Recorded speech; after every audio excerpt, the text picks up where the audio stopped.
kalla da Allah saboda annabi yanzu dube ka saurayi da kai dan Allah ka zo kana fitsari a tsaye wannan bai dace ba ku ne ya kamata ku yi wa yara na ƙasa da ku tarbiyya saboda Allah da Allah ka bai kamata ka wato kana nufin da sa ido kake min kenan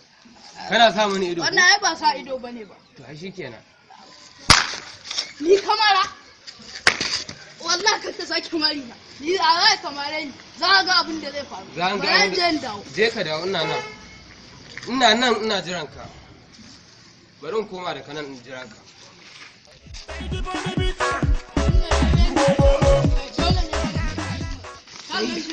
a matsayin ka nawa wannan mataki ka taka kai a matsayin ka nawa ina raye har kamar ma aboki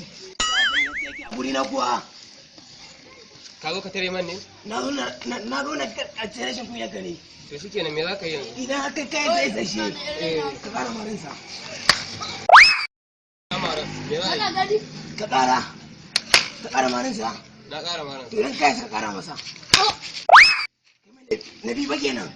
ina sani na biyan ba me za ka iya kenan ku in gaisa katako amma fa nufa da zafi uku bai ma kenan uku lallai na ci don Allah idan kai mara kunya ni kake dafa a kirji idan kai mara kunya ka mai na hudu to shikenan bari mu wannan hudun ka mazan gaisa ai ina ba zai yiwu ba ha ba ai kafin yau ta zabi da kenan sai ni sai ba